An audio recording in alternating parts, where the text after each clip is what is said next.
The silk whispers against my trembling fingers like secrets I was never meant to hear. White as winter morning snow, pristine as the lies he told me, beautiful as the dreams he shattered with surgical precision. The wedding dress hangs before me in our shared closet, still wrapped in tissue paper that crinkles with each shallow breath I take. The price tag dangles like a confession, more money than I make in 3 months. More than he's ever spent on anything for me. More than the engagement ring that never came. My phone buzzes against the hardwood floor where I dropped it. The screen, still glowing with the Instagram post that brought my world crashing down. Kenji's smiling face next to a woman I've never seen. Her hand displaying a diamond that catches the afternoon light streaming through our apartment. Windows. The caption burns behind my closed eyelids. She said yes. Wedding planning begins now. Posted 3 hours ago. Liked by everyone we know. Everyone except me. I sink to my knees on the cold floor. The dress swaying above me like a ghost of futures that will never exist. The fabric is Mikado silk. I can tell from the weight and the way it catches the light. I know because I spent months researching wedding dresses, creating Pinterest boards with names like Our Perfect Day and Forever Begins Here. I know because I memorized every detail of every dress I thought I might wear when he finally proposed. I know because I'm a textile designer, and recognizing beauty that will never belong to me has become my specialty. The rain begins its assault against the windows, each drop a percussion against the glass that matches the rhythm of my fractured heartbeat. Tokyo autumn rain, relentless and cold, washing the city clean while leaving me drowning in the mess of what we were, what I thought we were, what he let me believe we were for 2 years. 3 months and 16 days. His keys jingle. In the hallway, the familiar sound that used to make my heart skip now makes my stomach clench with something darker than anticipation. The door opens, closes. His footsteps pause in that way they always do. When he's checking his reflection in the hallway mirror, vanity disguised as habit.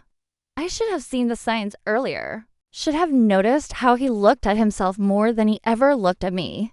Yuki, I'm home. His voice carries that false brightness he uses when he's hiding something. I've heard it more often lately, though I convinced myself it was work stress, project deadlines, anything but the truth that now stares at me from a glowing phone screen. I don't answer. I can't answer. My voice is trapped somewhere between my chest and my throat, lodged behind the questions I'm not ready to ask because I'm not ready for the answers. I already know his footsteps approach our bedroom. Hesitant now because the silence isn't the comfortable quiet of contentment, but the suffocating stillness before a storm. He appears in the doorway, and for a moment, neither of us moves. He takes in the see me on the floor, the dress above, me, the phone casting its accusatory light across the scattered pieces of my broken assumptions. You found it. Not a question. Not an apology. A statement delivered with the same tone he uses to comment on the weather or the evening news. Detached, clinical, as if my heartbreaking is merely an inconvenient scheduling conflict in his carefully orchestrated life. I found your Instagram post too. My voice sounds far into my own ears, hollowed out and sharp-edged like broken glass. Congratulations. She's beautiful. He steps into the room, careful not to disturb the dress, as if it's evidence in a crime scene. Maybe it is. The crime of loving someone who saw you as a placeholder, a rough draft of the life he was planning with someone else, someone better, someone worthy of his public declarations and diamond rings and silk wedding dresses. I can explain. The words hang in the air between us like smoke, dissipating before they can take any meaningful shape. I laugh. And the sound surprises both of us. It's not the laugh he knows, not the melodic giggle he used to say reminded him of wind chimes. This laugh is broken glass and autumn storms and all the things I held back to make myself smaller, more palatable, more worthy of his conditional love. Explain what, Kenji? Explain how you bought a wedding dress for a wedding I'm not invited. 2. Explain how you announced your engagement to someone I've never met. Explain how you've been living with me while planning a future that doesn't include me. I stand slowly, my legs unsteady beneath me. Please, explain. I have time. After. Oh, I cleared my schedule for a wedding that doesn't exist. He runs his hand through his hair, a gesture I once found endearing, now revealed as a nervous tic that surfaces when his carefully constructed facades begin to crack. It's complicated, isn't it? I move closer to the dress, letting my fingers trail across the silk. It's even more beautiful up close, custom-tailored and perfect in every detail. The kind of dress a man buys when he knows exactly what his bride wants, when he's paid attention to every whispered dream and pinned photograph. You know what's complicated? Figuring out how to untangle 2 years of my life from someone who was never actually planning to share his life with me. The rain intensifies, drumming against the windows with increasing urgency. In the distance, thunder rolls across the city, like applause for a performance I never knew I was giving. The supporting actress in my own love story, playing the role of the devoted girlfriend while he auditioned other candidates for the starring role of wife. I never meant for it to happen this way. His voice wavers, and for a moment, I catch a glimpse of something that might be genuine regret. But it's gone too quickly, replaced by the defensive posture of a man who's been caught but refuses to admit he was wrong. How did you mean for it to happen? Did you plan to break up with me first? Were you going to stage some dramatic fight so you could justify moving on? Or were you just going to disappear one day, leaving me to figure out why the apartment was suddenly empty and your side of the bed was suddenly cold? I pull the dress from its hanger, holding it against myself in front of the full-length mirror. The fit is perfect, size 6. Just like me, strapless with delicate beading along the bodice. A full skirt that would spread like flower petals as I walked down an aisle.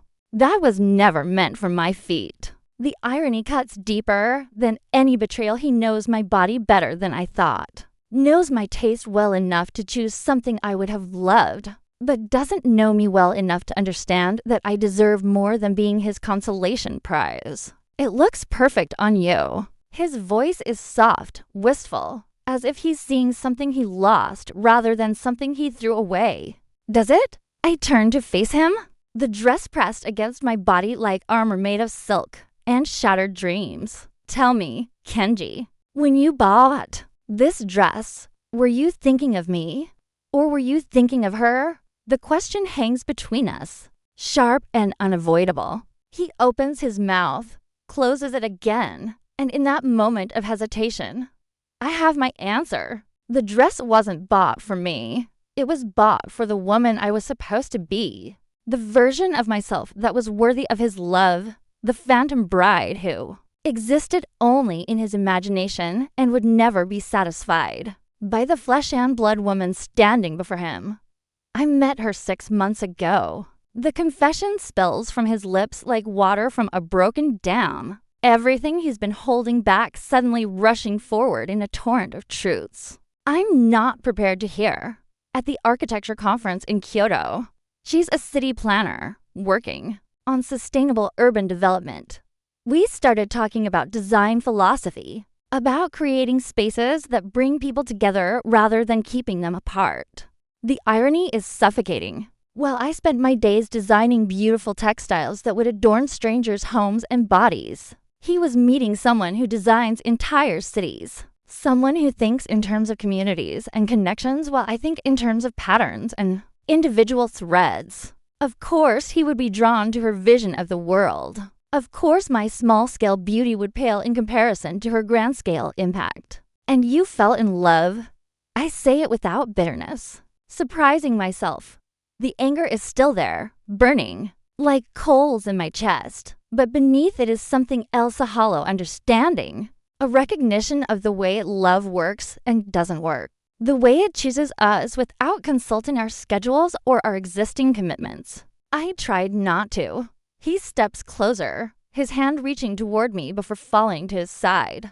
I tried to stay away from her, tried to focus on what we had, what we built together. But being with her felt like coming home to a place I'd never been before.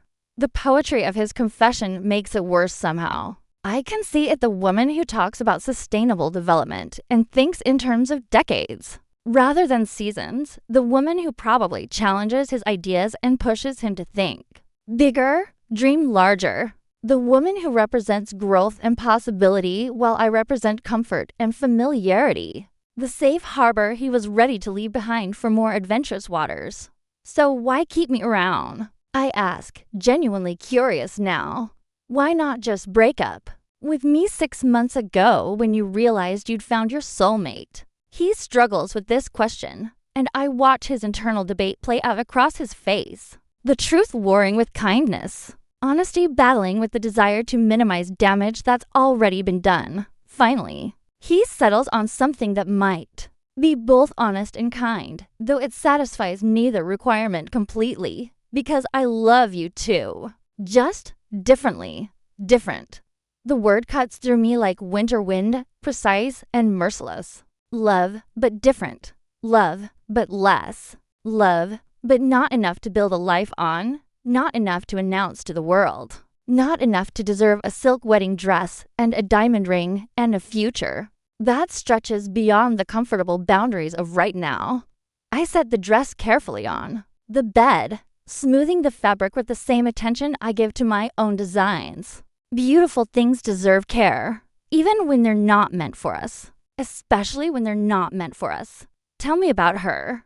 The request surprises him. He expected tears, accusations, dramatic proclamations of betrayal. He wasn't prepared for curiosity, for the kind of conversation that might happen between friends discussing a mutual acquaintance rather than lovers discussing the end of everything they've built together. Her name is Saki. She's 28. Grew up in Osaka, but moved here for graduate school and never left. She has this way of seeing the city as a living organism, understanding how neighborhoods grow and change, how people move through spaces, and how spaces shape the way people interact. His voice takes on a warmth I haven't heard in months. The kind of animated enthusiasm he used to reserve for his most exciting architectural projects. She sounds perfect for you, and I mean it. The woman he describes is someone who thinks in terms of systems and connections, someone whose work complements his own architectural vision, someone who probably looks at buildings and sees not just structures, but communities, not just form and function, but the human stories that unfold within constructed spaces. Yuki, he starts to say something, maybe an apology, or an explanation, or a justification. But I hold up my hand to stop him. How long have you been engaged? 2 weeks. 2 weeks. 2 weeks during which he came home to me every night, kissed me goodbye every morning, made love to me with the same gentle passion that once made me believe in forever. 2 weeks during which he was planning a wedding with another woman, while sharing a bed with me. 2 weeks of living a double life so seamlessly that I never suspected, never questioned. Never noticed the subtle shifts in his attention and affection. The wedding is in 3 months. December 22nd, just before Christmas. He continues as if providing a weather report, factual and necessary. Her parents insisted on a traditional ceremony, though we're doing a Western-style reception. Afterward, the dress shop said they could have this one altered if needed. But the measurements were perfect as ordered. Perfect as ordered. Because he knows my body, knows my measurements, knows the exact specifications of my physical form, even as he remains completely ignorant of the shape of my heart, the dimensions of my dreams, the precise measurements of my capacity for love and forgiveness, and the quiet devastation of being replaced. You ordered this dress thinking of me. It's not a question because I already know the answer. I can see it in the way he won't meet my eyes. The way his shoulders curve inward as if he's trying to protect himself from the implications of his own actions. I don't know what I was thinking. Maybe I was imagining what it would have been like if things had been different, if I'd met you first, if the timing had been better. He sits heavily on the edge of the bed, the mattress dipping under his weight. Or maybe I was just confused, trying to hold onto what we had while moving toward what I wanted. What he wanted. Not who he wanted, but what? As if love were a destination, rather than a person, a goal to be achieved rather than a connection to be nurtured. As if I were a stepping stone on his path to somewhere else, rather than someone worthy of being chosen for who I am rather than how I fit into his larger plans. I walk to the window and press my palm against the cool glass. The rain has intensified, turning the city lights into abstract watercolor smears across my field of vision. Somewhere out there, Saki is probably planning wedding details, choosing flowers and tasting cakes and trying on her own dress, the one he'll actually see her wear. The one she'll actually walk down an aisle in. The one that will actually mean something beyond a gesture of misplaced sentiment. Do you love her more than you love me? The question emerges without my permission. Raw and vulnerable, and exactly the kind of thing I promised myself I wouldn't ask because I'm not. Sure, I can handle the answer. I love her differently than I love you. That's not what I asked. A long pause, filled only with the sound of rain and the distant hum of city traffic. When he finally speaks, his voice is barely above a whisper, as if saying it quietly might somehow soften the impact of words that will echo in my memory long after he's gone. Yes. The single syllable hits me like physical force, doubling me over against the window. Yes, he loves her more. Yes, she gets the version of his love that comes with promises and commitments and public declarations. Yes, she gets the love that builds futures while I get the love that maintains present moments. Yes, she gets everything while I get the beautiful consolation prize of a wedding dress I'll never wear. But something strange happens in the aftermath of his honesty. Instead of the crushing devastation I expected, I feel something lighter, not relief exactly, but clarity. The kind of clarity that comes with finally having a complete picture instead of trying to construct meaning from fragments and assumptions. The terrible comfort of certainty, even when the certainty confirms your worst fears. Thank you for telling me the truth. I straighten, turning away from the window to face him. I need you to leave now. He looks up, startled by the calmness in my voice. He was prepared for tears, for pleading, for desperate attempts to win him back or change his mind. He wasn't prepared for dignity, for the quiet strength that comes from finally understanding exactly where you stand and deciding that standing there is no longer acceptable. Tonight, pack whatever you need for the next few weeks. I'll have the rest of your things sent to wherever you're staying. I move to the closet and begin pulling his clothes from hangers, folding them with the same careful attention I gave to the wedding dress. If I'm going to do this, I'm going to do it right with grace, with respect for what we had, with acknowledgement that love ending doesn't erase the beauty of what existed before it became insufficient. He watches me work, and I can feel his confusion radiating across the small space. This isn't how these conversations are supposed to go. There should be fighting, negotiating, desperate bargaining for more time or different outcomes. Instead, there's just the quiet rustle of fabric and the steady rhythm of rain against glass and the strange peace that comes from finally accepting reality instead of fighting against it. I'm sorry, Yuki. I never wanted to hurt you. I pause in my folding, holding one of his sweaters against my chest. It still smells like his cologne, like the expensive soap he uses, like the particular combination of scents that used to comfort me when I buried my face in his shoulder after a difficult day in a few hours. These sensory memories will be all I have left of the man I thought I might marry. I know, but you did hurt me, and more importantly, you're going to keep hurting me if you stay. Because every day you're here is another day you're choosing to be with me instead of choosing to be with her. And I deserve someone who chooses me first, not someone who chooses me as a comfortable alternative to what he really wants. The words surprise me with their wisdom, as if some deeper part of myself has been preparing for this moment long before. My conscious mind was ready to accept its inevitability. Maybe I did know, on some level, that his love had shifted.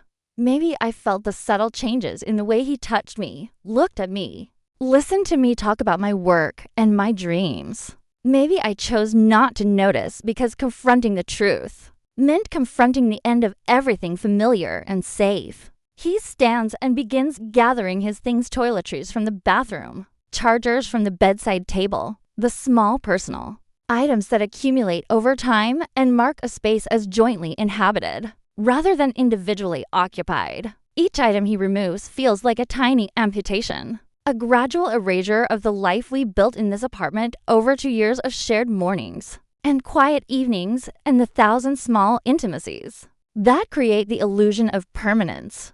What will you do? He asks as he zips his overnight bag closed. I don't know yet. The honesty feels liberating. For 2 years, my plans were our plans. My future was our future. My dreams were shaped around the assumption that we would navigate whatever came next together. Now, for the first time in years, I have to imagine a life that belongs entirely to me. The prospect is terrifying and exhilarating in equal measure. He pauses at the bedroom door, his bag slung over one shoulder, looking back at me with an expression I can't quite read. Regret, maybe, or nostalgia, or the particular sadness that comes from recognizing that you're closing a chapter that contained genuine beauty, even though it was never meant to be the whole story. For what it's worth, I did love you. I do love you. I know. And for what it's worth, I'm glad you found her. I'm glad you found the love you really wanted, even if it means losing the love you settled for. I pick up the wedding dress again, holding it carefully in my arms. I hope you'll be happy, and I mean it. Beneath the hurt and the anger and the grief for what we're losing, I genuinely hope he'll be happy with Saki. Hope they'll build something beautiful and lasting and true. Hope they'll create a love story worthy of silk wedding dresses and diamond rings and public declarations of forever. Hope he'll never look at her and wonder if there's something better waiting around the next corner. Someone more compatible or more challenging or simply more worthy of the fullest expression of his love. He nods, understanding that this is goodbye, that there will be no gradual transition or attempt to remain friends, or awkward meetings to exchange forgotten belongings. This is the clean break, the definitive end, the closing of a door that will not be reopened. He leaves without saying anything else, and I listen to his footsteps retreat through the apartment, listen to the front door open and close one final time, listen to the silence that follows his departure. I am alone with the wedding dress and the rain and the sudden vastness of a future I have to imagine entirely for myself. The next morning arrives gray and subdued, as if the city itself is recovering from the storm. I wake on the couch, still wearing yesterday's clothes, the wedding dress hanging once again in the closet like a ghost of possibilities that will never materialize. My phone shows 17 missed calls from my sister, 12 text messages from friends who saw the Instagram post and put together the pieces I hadn't been ready to assemble.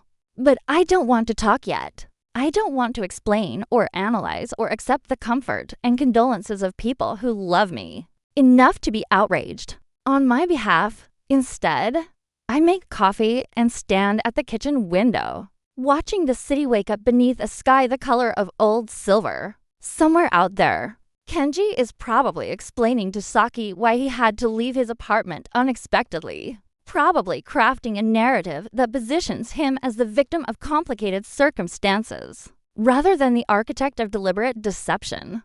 The thought doesn't make me angry anymore. Instead, it makes me curious about her, about the woman who won his heart so completely that he was willing to live a lie, rather than risk losing her by being honest about his existing relationship. What is it like to be loved with that kind of intensity? That desperate hunger for connection that makes someone willing to sacrifice honesty for the chance to be near you? I find myself wondering if she knows about me, if she's aware that her Fiancé was living with another woman right up until the moment she said yes to his proposal. Does she know that he bought her wedding dress using knowledge gained from measuring and memorizing? And intimately knowing a completely different woman's body? Does she care? Would I care if our positions were reversed? The questions feel important, though I'm not sure why. Maybe because understanding her situation helps me understand my own. Helps me see the broader pattern of choices and compromises that led us all to this moment. Maybe because recognizing her as a complete person rather than simply the woman who stole my boyfriend helps me process the complex emotions I'm feeling, not just loss and betrayal, but also a strange kind of respect for someone who inspired such devotion, such willingness to risk everything for the chance to build a life together. I spend the morning cleaning the apartment, removing traces of his presence with the same methodical care I brought to packing his belongings. It's not angry cleaning, not the frantic scrubbing that comes from trying to erase painful memories. Instead, it's intentional reclaiming, the deliberate act of transforming a shared space back into a personal sanctuary. I rearrange furniture, move artwork to different walls, change the arrangement of books on shelves until the apartment feels like mine again. Rather than ours, the wedding dress remains in the closet, and I find myself returning to it throughout the day like a puzzle I haven't solved yet. Why did he buy it? What was he thinking in the moment of purchase? Standing in some boutique while a salesperson talked about train lengths and neckline styles? Was it a moment of genuine confusion?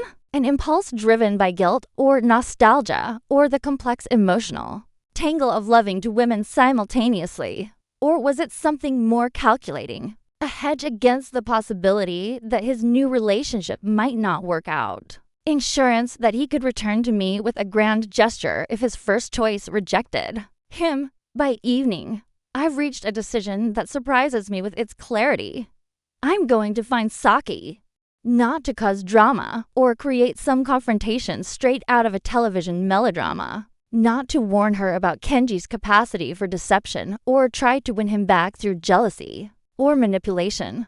I'm going to find her because I need to understand who she is, what she represents, what it is about her that was worth sacrificing everything we built together. I need to see the woman who inspired such complete devotion that a man I knew was willing to live a double life rather than risk losing her. The internet makes finding people easier than it should be. Her Instagram account is public, filled with photographs of urban planning projects and sustainable architecture, and weekend hiking trips through mountains that look like something from a travel magazine. She's beautiful in an understated way, with intelligent eyes and the kind of smile that suggests she's always thinking about something, just slightly more interesting than whatever conversation she's currently having. Her work photos show her presenting at conferences, leading community meetings about neighborhood development, standing next to scale models of green spaces and affordable housing projects that exist to make people's lives better. She's impressive. That's the word that keeps coming to mind as I scroll through months of posts. That reveals someone deeply committed to meaningful work. Someone whose professional identity is built around improving communities and creating connections between people who might otherwise remain strangers. Someone who thinks in terms of decades and legacy and the kind of impact that outlasts individual lifetimes. No wonder Kenji fell in love with her. No wonder my small-scale textile work, beautiful as it might be, paled in comparison to her grand vision of urban transformation. No wonder he was willing to risk everything for the chance to build a life with someone whose ambitions matched the scale of his architectural dreams. But understanding doesn't diminish the hurt.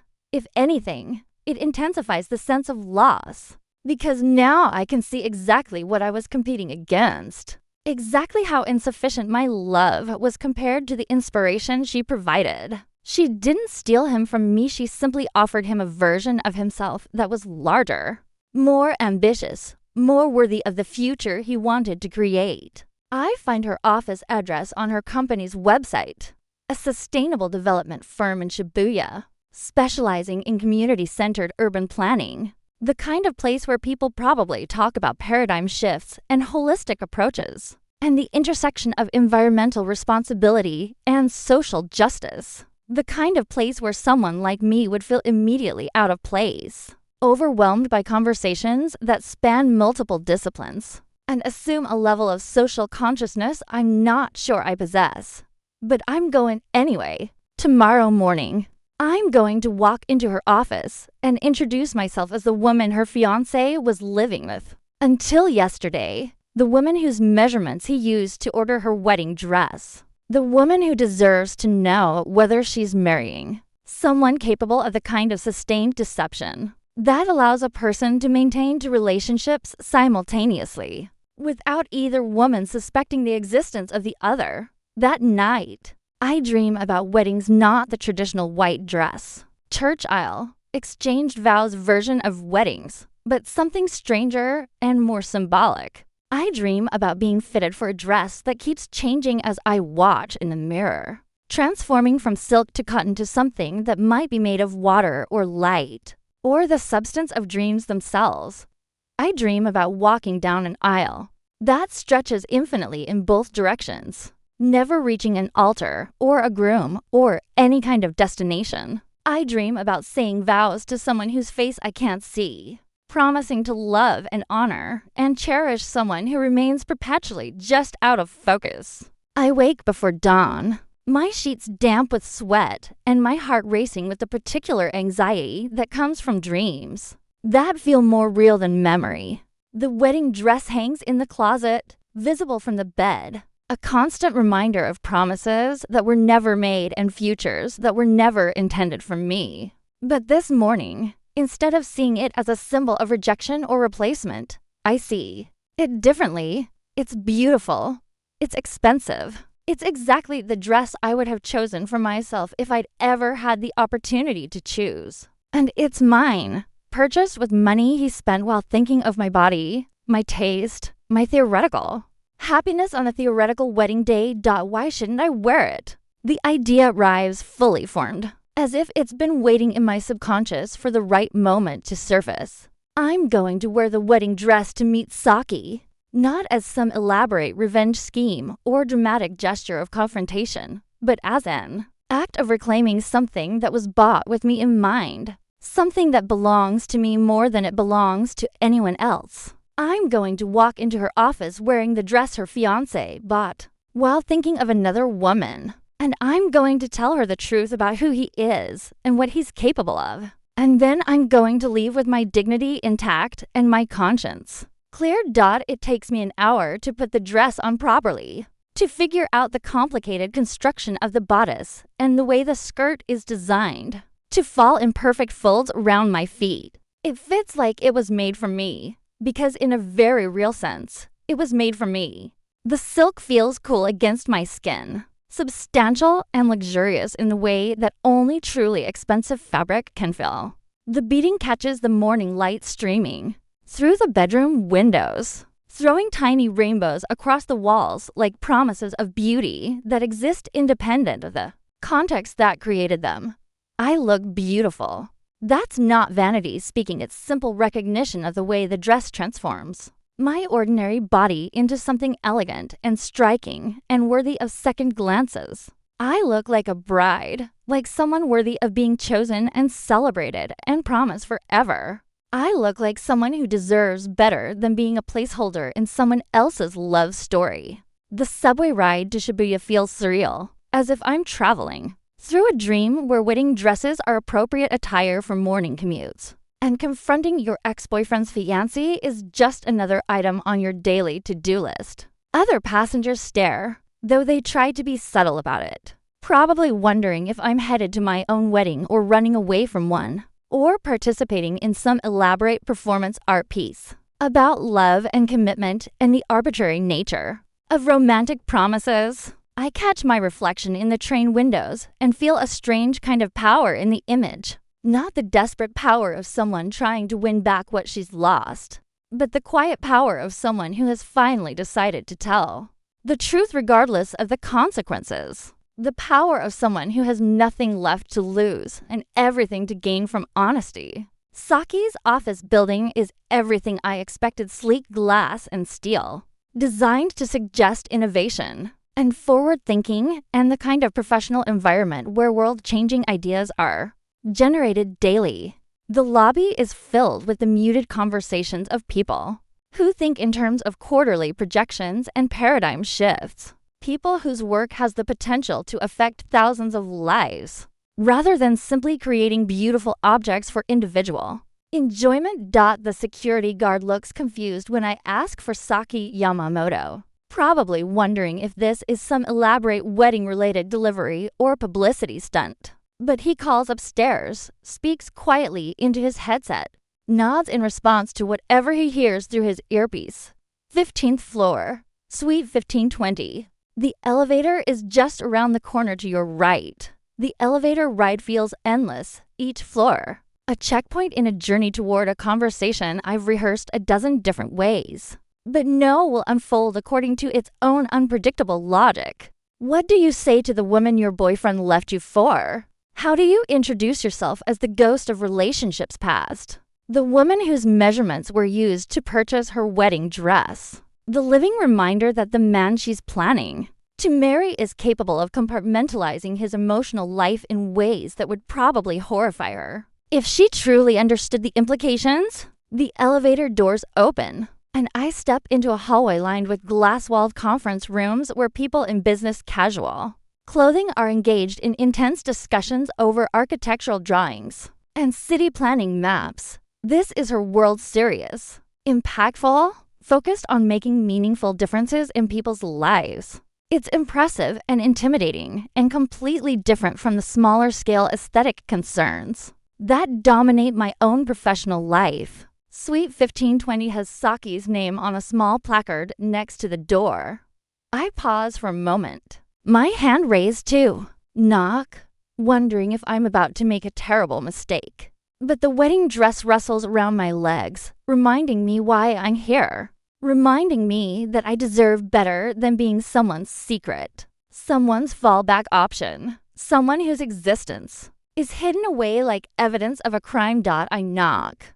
Come in. Her voice is exactly what I expected from her photograph swarm, but professional, confident without being aggressive. I open the door and step into an office that perfectly reflects her public persona. Clean lines, sustainable materials, walls covered with photographs of community development projects and awards for environmental innovation. She's sitting behind a desk made from reclaimed wood, typing something on a laptop, not looking up immediately because she's probably expecting a colleague or client, rather than a woman in a wedding dress who represents the sudden collapse of everything she thinks she knows about her fiancé. When she finally looks up, her expression cycles through surprise, confusion, and something that might be recognition not of me specifically, but of the situation I represent. The kind of complication that arrives unannounced and changes everything. You thought you understood about your life. You must be Yuki. The statement surprises me. She knows my name, which means Kenji has talked about me, which means she's aware of my existence even if she doesn't know the details of how our lives have been intersecting for the past 6 months.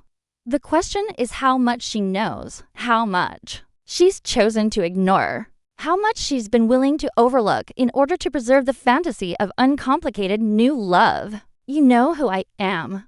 I know Kenji was living with someone. I know he was ending a long-term relationship so he could commit fully to what we're building together. She gestures to a chair across from her desk, professional courtesy masking whatever she might be feeling about my unexpected appearance. I assume that someone is you. I sit carefully, ranging the dress around me with the same attention to detail I would give to a job interview or important presentation. If I'm going to have this conversation, I'm going to have it with dignity, with respect for both of us as women who deserve honesty even when the truth is uncomfortable. Did he tell you he was ending it? Or did he tell you he had ended it? The question hangs between us, precisely calibrated to reveal the gap between what Kenji told her and what actually happened. Her slight hesitation before answering tells me everything I need to know about the version of events she's been operating with, the carefully edited narrative that allowed her to fall in love with a man without having to confront the messy reality of how he handles transitions between relationships. He said it was complicated, that he was working through some logistical issues with shared living arrangements and financial commitments, but that emotionally, he was ready to move forward with me. She pauses, studying my face as if trying to read the truth in my expression. I assumed that meant the relationship was essentially over, just waiting for the practical details to be resolved, essentially over. The phrase cuts through me like cold wind, precise and merciless. Our relationship was essentially over while we were still sharing a bed, still saying I love you before falling asleep, still making plans for weekend trips and discussions about renewing our lease. Essentially over while I was creating Pinterest boards about our theoretical wedding, and he was ordering an actual wedding dress for someone else's actual wedding. The practical details were resolved yesterday. When I found the wedding dress and your engagement announcement on Instagram, I smoothed the silk skirt over my knees, drawing her attention to what I'm wearing. This wedding dress, specifically, the one he bought using my measurements while planning to marry you. The color drains from her face as the implications of my statement register. She looks at the dress with new understanding, seeing it not as an abstract symbol of bridal fashion, but as evidence of the kind of psychological compartmentalization that allows someone to maintain two emotional realities simultaneously without acknowledging the contradiction. He bought your wedding dress while living with me. Her voice is steady, but there's a tremor beneath it, a crack in the professional composure she's been maintaining. Her eyes linger on the dress, tracing the delicate beading, the perfect fall of the Mikado silk, as if it's a puzzle piece she's trying to fit into the incomplete picture of her engagement. He used your measurements. Yes, I keep my voice calm, not accusatory, though every fiber of my being wants to scream the truth of his betrayal not just to me, but to her, to the very idea of love that she thought they were building.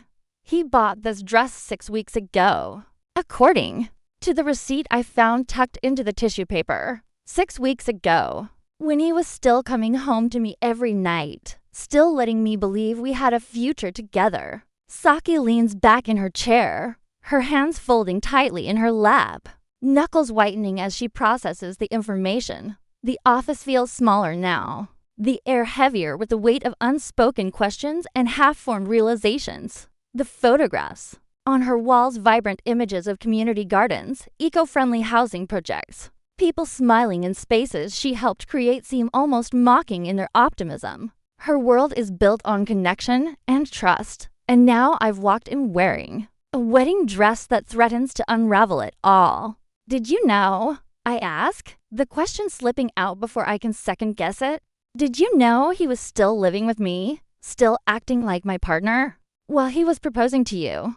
She shakes her head, a small, sharp movement, as if trying to dislodge the reality I'm presenting. No, he told me you were transitioning out, that you'd agreed to part ways, that it was mutual, just a matter of sorting out the apartment and shared belongings. He said you were fine with it, that you'd moved on emotionally, even if you were still living together for convenience. Convenience. The word stings. Reducing 2 years of love and shared mornings and quiet nights to a logistical arrangement. A temporary inconvenience to be tittied away like an overdue bill. I wonder if that's how he justified it to himself, framing me as a practical problem to be solved rather than a person whose heart he was breaking. I wasn't fine with it, I say, my voice steady but laced with the raw edge of truth. I didn't. No, not until I saw your engagement post yesterday, and then found this dress in our closet. He never told me we were over. He never told me about you. He let me believe we were still building a life together, right up until the moment I saw your ring sparkling on Instagram. Her gaze drops to her left hand, where the diamond catches the fluorescent off this light, refracting it into tiny prisms across her desk. She twists the ring absently, as if testing its weight, its reality. I didn't know. She says finally, her voice quieter now, almost a whisper. I thought he was free to love me. I thought he was honest. The word honest hangs in the air like a fragile thing, ready to shatter under the pressure of what we both now know. I want to hate her, to blame her for stealing the life I thought was mine, but I can't. She's as much a victim of Kenji's deception as I am. Maybe more so because she's the one who said yes to a future built on lies she didn't even suspect. At least I have the clarity of heartbreak. She's still standing on the edge of a cliff she didn't know was there. "Why are you here?" she asks, her eyes meeting mine again, searching for intent. "What do you want from me?" It's a fair question, one I've been asking myself since the idea of finding her took root last night. I'm not here to ruin her happiness or sabotage her engagement, though a small, petty part of me wishes I could. I'm not here to beg for Kenji back, because I know now that he was never truly mine. Not in the way I thought he was. I'm here because I need to close this chapter with truth, with agency, with the kind of honesty he never offered either of us. I'm here because you deserve to know who you're marrying, I say, smoothing the dress again, grounding myself in the feel of the silk under my fingers. I'm here because I deserve to say this out loud, to someone who needs to hear it as much as I need to say it. Kenji lied to both of us. He bought this dress for you, using my measurements, while living with me and letting me believe we were still together. He planned your wedding while sharing my bed. And I think you need to know that before you walk down the aisle in a dress. That carries both our stories. She doesn't respond immediately, and the silence stretches taut between us, filled with the hum of the office air conditioning and the distant murmur of her colleagues' conversations. I can see her mind working, piecing together the timeline, the implications, the reality of what Kenji's been doing for the past 6 months. Her expression shifts from shock to something harder, sharper anger, maybe, or the beginnings of betrayal's bitter taste. "Did he ever mention me to you?" she asks suddenly, her voice cutting through the quiet like a blade. "Did he ever talk about someone he met at a conference, someone he was working with, anything?" I shake my head. No, not a word. I didn't even know you existed until yesterday. He was careful, Saki. He kept us completely separate, like we were two different lives he could live simultaneously without ever letting them touch. Her jaw tightens, and for the first time, I see a flicker of the woman behind the professional facade, the woman who's just realized that her carefully planned future might be built on a foundation of carefully constructed lies. "He told me. He loved me," she says, almost to herself, as if testing the memory against the new information I've brought her. "He said he'd never felt this way before, that I was his future, his everything." I nod, recognizing the echo of words he once spoke to me, promises that felt so real in the moment, but now seem like rehearsals for the performance he's giving her. He told me the same thing. Maybe he meant it both times, in his own way. Or maybe he just says what he thinks people need to hear to keep them where he wants them. She flinches at that, and I feel a pang of guilt for the bluntness of my words. But I don't retract them. She needs to hear this, just as I needed to say it. We're both caught in the wreckage of Kenji's choices, and the only way forward is through the truth, no matter how sharp its edges. "What do you want me to do?" she asks, her voice softer now, almost pleading. "Cancel the wedding. Confront him. What's the point of you telling me this if I can't fix it?" "I don't know what you should do," I admit, because it's true. I didn't come here with a script for her life, only a need to speak my own truth and let her decide what to do with it. I'm not here to tell you to leave him or stay with him. I'm here because I couldn't walk away from this without making sure you knew the whole story. What you do with that knowledge is up to you. But I think you deserve to make that choice with your eyes open, knowing exactly who he is and what he's capable of." She nods slowly, her gaze drifting back to the dress. "It's beautiful," she says, almost absently. "It's exactly the kind of dress I would have chosen. It is beautiful, I agree, standing carefully, smoothing the skirt one last time, and it fits me perfectly, because he knew my body well enough to order it exactly right. But it was never meant for me. Just like he was never meant to be mine. I think you need to decide whether you can trust a man who could do something like this. To both of us. I turned to leave, feeling the weight of the dress shift around me, a reminder of both the beauty and the pain it represents. As I reach the door, her voice stops me. Yuki, wait. I pause, turning back to face her. Her expression is unreadable now, a mixture of resolve and vulnerability that makes her seem both stronger and more fragile than she did when I walked in. Thank you, she says simply, for telling me, for being brave enough to come here like this. I don't know what I'm going to do yet, but I'm glad I know. I'm glad I have the chance to decide for myself.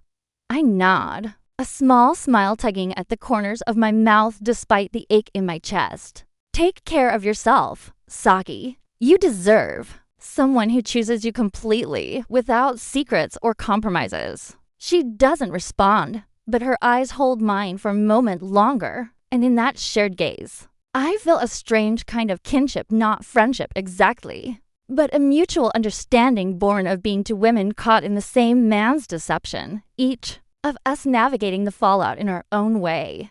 I leave her office and step back into the elevator, the dress rustling softly with each movement. The security guard in the lobby gives me another curious look as I pass, but I don't care. I feel lighter now, unburdened by the weight of secrets I was never meant to carry. The truth is out, shared with the one person who needed to hear it. And whatever happens next, whether Saki confronts Kenji, cancels the wedding, or decides to forgive him, is no longer my story to tell. The subway ride back to my apartment is quieter this time. The morning commuters replaced by a midday crowd that barely notices the woman in the wedding dress. I catch my reflection again in the train windows, and for the first time, I don't see a rejected bride or a betrayed girlfriend. I see a woman who chose honesty over silence, who reclaimed her dignity in the face of heartbreak, who wore a wedding dress not to mourn what was lost, but to celebrate what she's gained. The freedom to build a life that belongs entirely to her. When I get home, I hang the dress back in the closet, but this time, I don't see it as a ghost or a reminder of betrayal. It's just a dress, beautiful, expensive, a symbol of what could have been, but also a testament to what is. I'll sell it, maybe, or donate it to someone who can wear it without the weight of its history. Or maybe I'll keep it, a reminder that I'm stronger than the pain I've carried, that I'm capable of walking away from what doesn't serve me and towards something better. The rain has stopped, and the city outside my window sparkles with the clean, fresh clarity that follows a storm. I make another cup of coffee and sit at my kitchen table, sketching designs for a new textile project, patterns inspired by the chaos and beauty of autumn rain, by the strength it takes to let go, by the quiet power of choosing yourself when someone else chooses to leave. For the first time in days, I feel like I can breathe. The future is uncertain, vast, and a little terrifying, but it's mine, and that's enough for now.